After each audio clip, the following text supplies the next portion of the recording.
எல்லாருக்கும் வணக்கங்க. சிம்ம ராசியில் பிறந்தவங்களுக்கு உண்டான முழுமையான மார்கழி மாத பலனை தானே இந்த பதிவில் நம்ம பார்க்க போகிறோம். வரக்கூடிய மார்கழி மாதத்தில் கோட்சார ரீதியாக வரக்கூடிய கிரக அமைப்புகளால் சிம்ம ராசியில் பிறந்தவங்களுக்கு இந்த பிரபஞ்சம் எந்த மாதிரியான மாற்றங்களை தரப்போகுதுன்றது பற்றி தானுங்க ஆதாரபூர்வமாக வேதகால முறையில் துல்லியமாக இந்த பதிவில் நம்ம பார்க்க போகிறோம். அதுபோக எந்த அடிப்படையில் இந்த பலனை நான் சொல்கிறேன்றது நீங்களும் தெரிஞ்சுக்கணுன்றதுக்காக தான் இந்த ஏற்பாடு செய்திருக்கிறதுங்க. மார்கழி மாதம் அப்படின்னா உங்களுடைய ராசியாதிபதி, ஏன்னா சிம்ம ராசியில் பிறந்தவங்களுக்கு மட்டும்தான் சூரியன் ராசிநாதனாக வருவார்.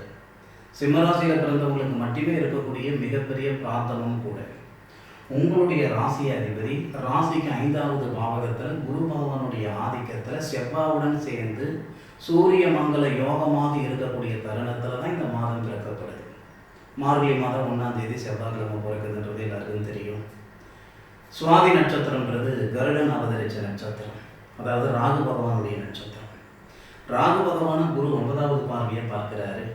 ராகு பகவானுடைய சாரம் வாங்கிய சந்திரன், ஏன்னா மாத பிறப்பு சந்திரன் தானே, அப்போ அந்த சந்திரனையும் நமக்கு குரு 5வது பார்வையை பார்க்கிறாரு. உங்களுடைய ராசிநாதன் சொல்லக்கூடிய சூரியனையும் 7வது பார்வையை பார்க்கிறார். குரு பகவானுடைய ஆதிக்கம் இந்த மாதத்தில் ரொம்ப அதிகமாக இருக்கும். கிட்டத்தட்ட 8 கிரகங்கள், மொத்தம் 9 கிரகங்கள் இல்லைங்களா, 7 கிரகங்கள் குரு பகவானுடைய கம்யூனிகேஷன் இந்த மாதத்தில் பெறும். மெயினாக உங்களுடைய ராசியாதிபதினு சொல்லக்கூடிய அந்த சூரிய பகவான் சுபஸ்தானாதிபதினு சொல்லக்கூடிய செவ்வாவுடன் சேர்ந்து குரு பகவானுடைய ஆதிக்கத்தில் குரு பகவானுடைய பார்வையில் இருக்கிறதே உங்களுக்கு சிறப்பு. அஷ்டமச்சனியால கழுத்து பிடிக்கிற அளவுக்கு கடன் பிரச்சனை இருக்குதுங்க, பண பிரச்சனை இருக்குதுங்க, இருக்கலாமா இருக்க வேணாமன்ற மனநிலையில் நான் இருந்துகிட்டு இருக்கிறேன்ற சொல்கிறோம். சிம்மராசியில் பிறந்தவங்களுக்கு இந்த நேரத்தில் மூச்சு விடுற அளவுக்கு, மூச்சு விட முடியாத அளவுக்கு நான் இருந்துகிட்டு இருக்கிறேனுங்க அப்படின்னா மூச்சு விடுற அளவுக்கு ஒரு அனுகூலத்தை கொடுத்துரும். பொருளாதாரத்தில் இருக்கிற சங்கடங்கள் நான் சரி பண்ணிடுவேன் அப்படின்ற நம்பிக்கையை கொடுத்துரும். பொதுவாக நம்ம எதிர்பார்க்கறது என்ன அப்படின்னா, அந்த பிரபஞ்சத்துக்கிட்ட என்னுடைய பிரச்சனைகளையே சரி பண்ணுறதுக்கான ஒரு சந்தர்ப்பத்தை எனக்கு கொடுங்க, வாய்ப்புகளை கொடுங்க, என் திறமையை வெளிக்காட்டுறதுக்கான வாய்ப்புகளை கொடுங்க, அதுதான் நீங்கள் எதிர்பார்க்குறீங்க. இதுதான் நம்ம கேட்குறோம். அப்போது இந்த மார்கழி மாதத்தில் கோட்சார ரீதியாக ஏற்படக்கூடிய கிரக அமைப்புகள் சிம்மராசியில் பிறந்தவங்களுக்கு இந்த பிரபஞ்சம் ஒரு சந்தர்ப்பத்தை தரும். பொருளாதாரத்தில் இருக்கிற சங்கடங்களை சரிப்படுத்திக்கிறதுக்கும் கடன் பிரச்சனைகள் சரிப்படுத்திக்கிறதுக்கான சந்தர்ப்பத்தை ஏற்படுத்துது. எப்படின்னா, இந்த தனகாரகன் சொல்லக்கூடிய குரு சிம்ம ராசிக்கு 11வது பாவகத்தில் லாபஸ்தானத்தில் லாபஸ்தானாதிபதினு சொல்லக்கூடிய புதனையும் பார்க்க செய்கிறார். அப்போ புதன் லாபஸ்தானாதிபதி, தனஸ்தானாதிபதி. யாருக்கு? சிம்ம ராசியில் பிறந்தவங்களுக்கு. 14ஆம் தேதி மார்கழி மாதம் 14ஆம் தேதி இங்கே எழுதியிருக்க பாருங்க, தனசில புதன் வந்துருவார். அப்போது இந்த தனஸ்தானாதிபதியும் லாபஸ்தானாதிபதினு சொல்லக்கூடிய புதன் சிம்ம ராசிக்கு 5வது பாவகத்தில் பூர்வ புண்ணிய ஸ்தானத்தில் குரு பகவானுடைய ஆதிக்கத்தில் உங்கள் ராசியாதிபதியோட சேருவார். அப்போ புதனாதித்ய யோகம் பெறுவீங்க. புதனும் சூரியனும் சேர்ந்து இருக்கிறது புதனாதித்ய யோகம். எல்லாருக்கும் தெரிஞ்ச ஒரு விஷயம் தானுங்க. ஏற்கனவே சுபஸ்தானாதிபதினு சொல்லக்கூடிய செவ்வாவும் சூரியனும் சேர்ந்து இருக்கார். அப்போ செவ்வாவும் குரு பகவானும் பார்வை பரிவர்த்தனைன்னு வச்சுக்கோங்க. அந்த அடிப்படையில் நம்ம ஏற்கனவே வரக்கூடியது குருமங்கள யோகம் ஏற்படுது. சூரியனும் செவ்வாயும் சேர்ந்து இருக்கிறதுனால சூரிய மங்கள யோகம் ஏற்படுது. அப்போ 14ஆம் தேதி உங்களுடைய ராசியாதிபதியோட தனஸ்தானாதிபதி, லாபஸ்தானாதிபதினு சொல்லக்கூடிய புதனும் சேருவார். அப்படி இருக்கிற பட்சத்தில் நமக்கு புதனாதித்ய யோகம். அப்போ 3 யோகங்கள் வரும். சிம்மராசியில் பிறந்தவங்களுக்கு மார்கழி மாதத்தில் 3 யோகம் வருது. இந்த 3 யோகம் அப்படின்னா நிச்சயம் உங்களுடைய மன வாழ்க்கையில் அதே மாதிரி வாழ்வாதாரத்தில் மாற்றங்கள் செய்ய தான் செய்யும். ஏன்னா சிம்மராசியில் பிறந்தவங்களுக்கு சனி பகவான் அஷ்டமச்சனியாக இருக்கிறார் இல்லையா. சனி பகவான் உங்கள் ராசிக்கு 7வது பாவகத்துக்கு அதிபதி. அந்த 7வது பாவகத்தை குரு பகவான் பார்க்கிறார். சிம்மராசிக்கு 7வது இடம் திருமணஸ்தானத்தை குரு பகவான் பார்க்கிறார். அப்போது அந்த திருமண ஸ்தானாதிபதினு சொல்லக்கூடிய சனிக்கு குரு பகவான் சாரம் கொடுக்கிறார். பூரட்டாதி நட்சத்திரம் சொல்லக்கூடிய குரு பகவான் சாரம் கொடுக்கிறார். இவருக்கு சனி பகவானுக்கு குரு சாரம் கொடுத்துறாரு. ராகு பகவான் குரு 9வது பார்வையை பார்க்கிறாரு. உங்க ராசியாதிபதி சூரியன், புதன், செவ்வாய், அதே மாதிரி சுக்கிரன் 5ஆம் தேதி மாறிடுறாரு. தனசுல 4 கிரகங்கள் வந்துடும். உங்க ராசிக்கு 5வது கட்டத்தில் 4 கிரகங்கள் வந்துடும். இந்த 4 கிரகங்களையும் குரு பார்க்கிறார். அப்போ மாத தொடக்கத்தில் நமக்கு துலா ராசியில சந்திரன் வருவார் பாருங்க, விரயஸ்தானாதிபதினு சொல்லக்கூடிய சந்திரன் துலா ராசியில வரும்போது குரு 5வது பார்வையை பார்க்கிறார். அப்ப இந்த கேது மட்டும்தான் தனிச்சிருக்கும். குரு பகவானுடைய தொடர்பு இல்லாமல் இருக்கக்கூடிய ஒரே கிரகம் கேது மட்டும்தான். பாக்கி 8 கிரகங்களும் குரு பகவானோட சேர்த்து 7 கிரகங்களும் குரு பகவானுடைய கம்யூனிகேஷன் பெறக்கூடிய மாதம், தொடர்பு பெறக்கூடிய மாதம் இந்த மார்கழி மாதம். அப்படி இருக்கிற பட்சத்தில் ஒரு நேரம் இல்லைனாலும் ஒரு நேரம் சிம்மராசியில் பிறந்தவங்களுக்கு ஏற்றத்தை தரதானே செய்யும். அதில் மாற்று கருத்து இல்லை.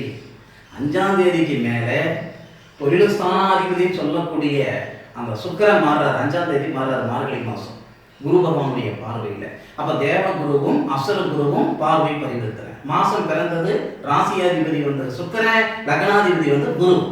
மாதம் பிறந்தது. அப்போ குருவும் சுக்கிரனும் ஒருத்தருக்கு ஒருத்தர் பார்த்துக்குவாங்க. இந்த மாதிரி ஒரு சூழல்லாம் இல்லை. ஏன்னா தொழில் ஸ்தானாதிபதியில் சுக்கிரன், தைரிய ஸ்தானாதிபதியில் சுக்கிரன். அப்போ சுக்கிரனுடைய வீட்டையும் பார்க்கிறார், தைரிய ஸ்தானத்தையும் பார்க்கிறாரு, தைரிய ஸ்தானாதிபதியும் பார்க்கிறாரு குரு. இந்த அடிப்படையில் தொழிலில் உயர்வு கொடுக்கும். வேலையே இல்லாமல் இருந்துகிட்டு இருக்கிறேன், எனக்கு எங்கே சார் தொழில், இது நீங்கள் கேட்க தான் செய்வீங்க. அப்போ வேலையை உருவாக்கி கொடுக்கறதுக்கான சந்தர்ப்பத்தை கொடுக்கும். பொதுவாக எல்லாரும் ஒரு பாதையில் போகிறாங்கன்னா இந்த சிம்மராசியில் பிறந்தவங்க வேற பாதையில் போவாங்க. இது எப்படின்னா சொந்தம் பந்தம், அண்ணன் தம்பி, அக்கா தங்கச்சி, மாமா மச்சான், சாதி சொன்ன யாராலையும் மேலுக்கு வந்திருக்க மாட்டாங்க. நீங்களா கையை ஊனி கரணம் போட்டு இப்போ இருக்கிற நிலைமைக்கு உங்களுக்கு 50 வயசு ஆகுதுன்னு வச்சுக்கோங்களேன், 30 வருஷம் உழைப்பு போட்டிருப்பீங்க. உங்களுக்கு 40 வயசு ஆகுதுன்னா 20 வருஷம் உழைப்பு போட்டிருப்பீங்க. இப்போ இருக்கிற நிலைமைக்கு நீங்கள் வர்றதுக்கு ஏதோ ஒரு 2 வருட காலமாக பலவிதமான சோதனைகள், பலவிதமான சங்கடங்கள், பலவிதமான கஷ்டங்கள் நீங்கள் அனுபவிக்கிறது 2 வருஷமாக தான்.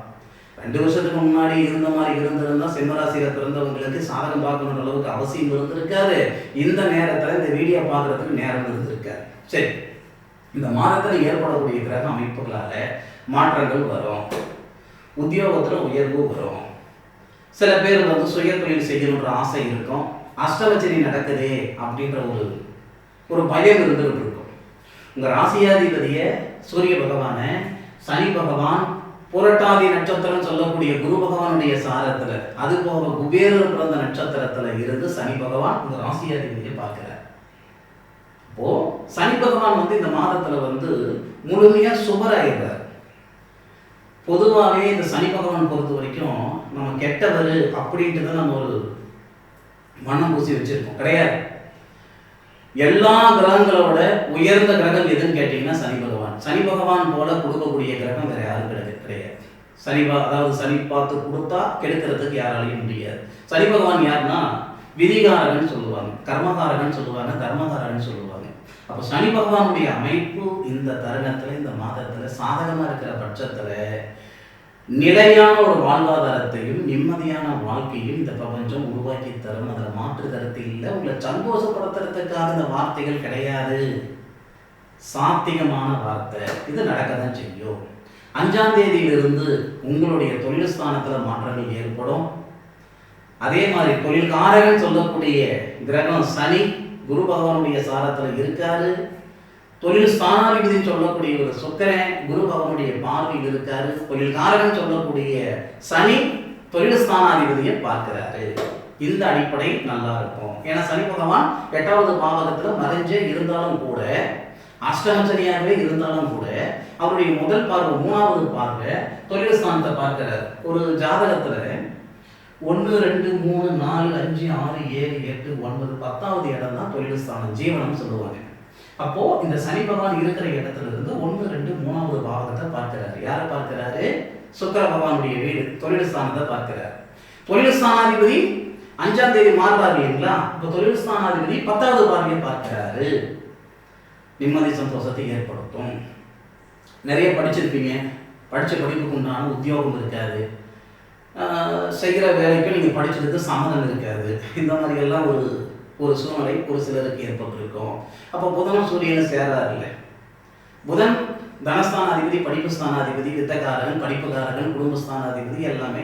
அப்போ சூரிய பகவானோட சேர்ந்து குரு பகவானுடைய பார்வையில் வரும் பொழுது இப்போ இவங்க இந்த 4 பேரும் லாபஸ்தானத்தை பார்க்கக்கூடிய சூழலால் நிச்சயமாக ஒரு தரத்தை ஏற்படுத்தி கொடுக்கும்.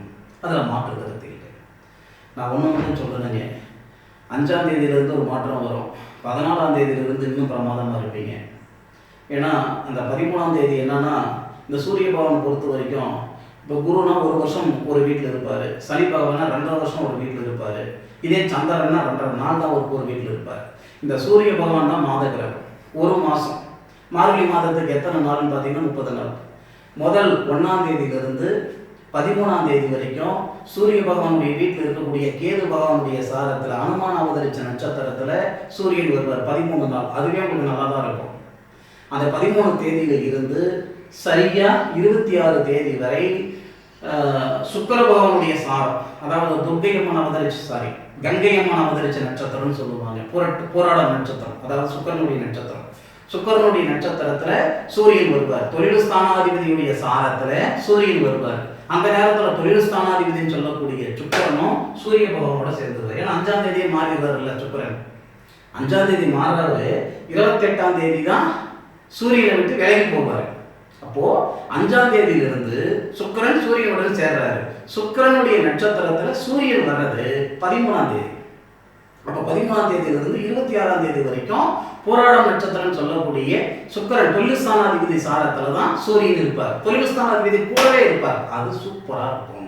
சுய தொழில் செய்யணும் எண்ணம் இருந்தால் அந்த நேரத்தில் செய்யுங்க. இல்லை இருக்கிற தொழிலை மிகைப்படுத்தணும், அதிகப்படுத்தணும்னா அந்த நேரத்தில் செஞ்சுக்கலாம். தொழில் சார்ந்த விஷயங்களுக்கு ஓகே. முதல்ல பொருளாதாரத்தில் இருக்கிற சங்கடங்களை சரிப்படுத்திக்கிறதுக்கு ஒரு 13 நாள் டைம் கொடுப்போம். அப்புறம் பார்த்தீங்கன்னா 27, 28, 29, 30 அந்த 4 நாள் சூரியன் தன்னுடைய சுயசாரத்தில் சூரிய பகவான் வருவார். அதாவது உத்தராடம் நட்சத்திரம்னு சொல்லக்கூடிய விநாயகர் அவதரிச்ச நட்சத்திரம் அது. அப்போது குரு பகவானுடைய பார்வை வரதுனால வெளிநாடு தொடர்புள்ள வேலைகள் வரும், வெளிநாடு போகிறதுக்கான சூழல் ஏற்படும், அரசாங்க உத்தியோகத்துக்கு வாய்ப்பு வரும், அரசாங்கத்தில் ஒரு நல்ல அனுகூலம் கிடைக்கும், அரசாங்கத்தில் வேலை செய்கிறவங்களுக்கு ஒரு பதவி உயர்வு ஏற்படும். அப்போது இந்த மார்கழி மாதம்ன்றது இந்த சிம்மராசியில் பிறந்தவங்களுக்கு மிகப்பெரிய மாற்றங்களை தரக்கூடிய தருணமாக அமையும். இதில் மாற்றுறது இல்லை. அதாவது இன்னைக்கு சம்பாதிச்சவங்களோ சாதிச்சவங்களோ வசதி படைச்சவங்களோ செல்வந்தராக இருக்கிறவங்களோ 1000 பேருக்கு 5000 பேருக்கு வேலை கொடுக்கக்கூடிய இடத்துல இருக்கிறவங்க எல்லாருக்குமே இந்த பிரபஞ்சம் ஒரு சந்தர்ப்பம் கொடுத்துருக்குமே. அவங்களுக்கு மட்டும் 7 சனி வரலையா, அஷ்டமச்சனி வரலையா, ஜென்மச்சனி வரலையா, எல்லாம் வந்துதான் செய்திருக்கோம். ஆனால் இந்த பிரபஞ்சம் ஒரு வாய்ப்பு கொடுத்ததுனால தான் அவங்க சாதிச்சிருந்திருப்பாங்க. வாய்ப்பு இல்லாமல் யாராலையும் சாதிக்க முடியாது. சிம்மராசியில் பிறந்தவங்களுக்கு இந்த பிரபஞ்சம் இந்த மார்கழி மாதத்தில் ஒரு சந்தர்ப்பம் தருது. உங்களால் எடுத்துக்க முடியுமா எடுத்துக்க முடியாதான்னு நீங்கள் முடிவு பண்ணிக்கோங்க. இந்த பிரபஞ்சம் உங்களுக்கு சப்போர்ட் பண்ணலன்னு நினைக்கவே வேண்டாம். ஒவ்வொரு தருணத்திலையும் ஒவ்வொரு நேரத்திலையும் இந்த பிரபஞ்சம் ஏதாவது ஒரு வகையில் உங்களுக்கான பாதையை காட்ட தான் செய்யுது. சில நேரத்தில் அதை எடுத்துக்கிட முடியல. நான் உங்களுக்கு இவ்வளோ நேரம் மூச்சு பிடிச்சிட்டு சொல்கிறேன், இது செய்யுங்க நல்லா இருக்குன்ட்டு. போகணுன்ற எண்ணம் இருந்தால், சாதிக்கணுன்ற எண்ணம் இருந்தால் இந்த நேரத்தை பயன்படுத்திக்கோங்க. சம்பாதிக்கிறதுன்றது எல்லாரும் எல்லா நேரத்திலையும் பண்ணக்கூடிய ஒரு விஷயம், அது எல்லாருக்கும் தெரியும். ஆனால் சாதிக்கிறது அப்படி இல்லை. ஒரு சிலரால் ஒரு சில நேரத்தில் தான் சாதிக்க முடியும். இது சாதிக்கிறதுக்கு உண்டான நேரம் பார்த்துக்கிடுங்க. இந்த நேரத்தில் உங்களுடைய சுய ஜாதகத்தில் இருக்கக்கூடிய பலன்கள் என்னன்றது தெரிஞ்சுக்கிட்டோம்னா உங்கள் ஜாதகம் அனுப்புங்க. உங்களுக்கு சரியான ஒரு பாதையை நான் காட்டுறேன். சரியா? இந்த பதிவு சிம்மராசியில் பிறந்தவங்களுக்கு பயனுள்ள பதிவாக இருக்குன்னு நான் மனசார நம்புகிறேன். மீண்டும் அடுத்த ஒரு அற்புதமான தருணத்தில் சிம்மராசியில் பிறந்தவங்களை சந்திக்கும் வரை உங்களிடமிருந்து விடைபெறுவது உங்கள் வீட்டு ஜோதிட நண்பனான மா. காளிதாஸ் மணிகண்டன். திருச்சிற்றம்பலம். வாழ்க வையகம், வாழ்க வளமுடன்.